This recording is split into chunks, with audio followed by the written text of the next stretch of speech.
Okay, if I can have your attention, we'll roll into our afternoon media sessions with our top 12 drivers. We're pleased to be joined right now by Tony Stewart. He drives the number 14 Office Depot Old Spice Chevrolet for Stewart Haas Racing. He comes into this event currently 5th in points. And Tony, talk a little bit about how your first practice session went. It was good. We started in race trim and basically last probably 20 minutes. First hour and 10 minutes of it we did in race trim, and then spent the last 20 minutes in qualifying trim. But car's driving pretty good so far. Good. We'll take questions now for Tony. If you have one, we'll get to you with a wireless mic. Who's got a question? MJ, let's go here in the middle. Raise your hand there, please, sir. Same, MJ. Aaron McFarling with the Roanoke Times. Tony, I'm curious if you've followed this Butler University run through the tournament, and also just, I mean, at this time last year, people were kind of surprised you were where you were. Sort of what have you proven from the time you were here last year till now that you're kind of being so consistent?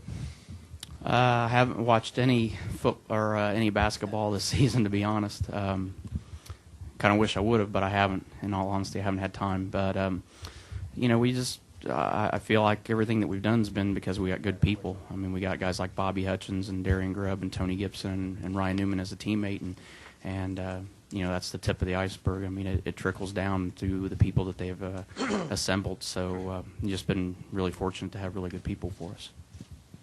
Kenny, do you have a question? Yeah. Go ahead. Tony, Kenny Bruce, SceneDaily.com. I was going to ask you about Ryan's struggles this year, but I mean, he's pretty quick out there today. How much of your attention has to be on his team and what those guys are doing?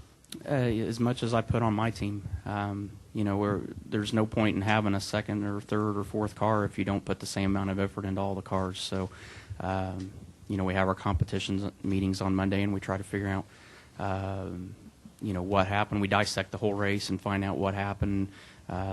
What we can do better, and it just seems like there's been one thing every race that's caused Ryan to have the struggle that he's had during the day. So we just got to figure out how to put the whole day together. I mean, they got times when they're running really good, so they just haven't been able to put the whole day together, and that's what we're trying to figure out how we can help them do that. Over here to the right, Rusty, go ahead. Rusty Ball and NASCAR Media Group.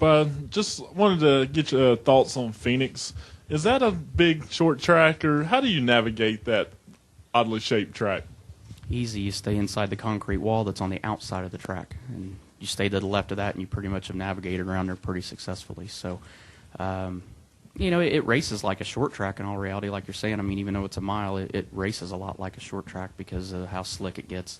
That track's a pretty old surface, but that's what makes it fun, is because it makes you have to work so hard to get your car right and get it driving good there. But it's a place I like. I mean, it's one of my favorite tracks that we go to all year is Phoenix because of that.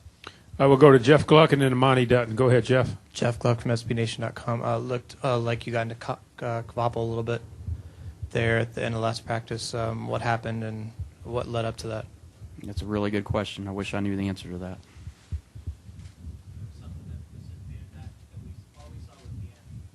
That's all I saw was the end, too, when he checked up in front of us. So not sure why that happened.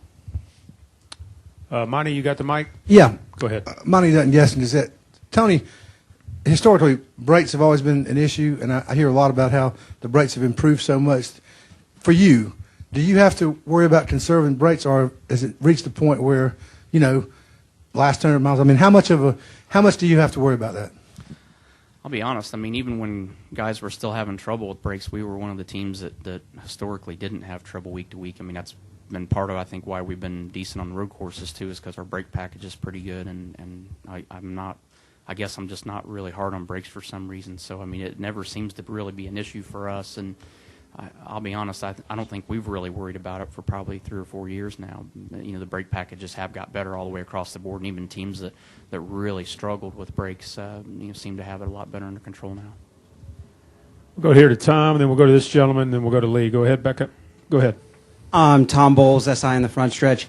Tony, Jimmie was saying last week that he really enjoys being the guy that wants to frustrate other competitors and get into their head. You know, you've won 2 championships. Have you ever tried to use those mind games? Do you find that an effective approach when you're trying to win a title? Yeah, definitely. I mean, but the thing is, there's a group of guys that it's easy to do that to. There's a group of guys that it's impossible to do that to. I mean, no matter what you try to do, you can't get in their heads. And then there's a group of guys that it's real easy to get in their heads. So, you know, everybody's different, but there's definitely, you know, groups that you can use that to your advantage. Tony, Michael Arnett, WGSR. You've been pretty vocal about safety in NASCAR, and I'm just wondering, what's your take on Have At It Boys, and do you think we're going to see any on-track policing this weekend? I thought we handled and answered that question at Daytona during the media day there, so I think that's already in the books.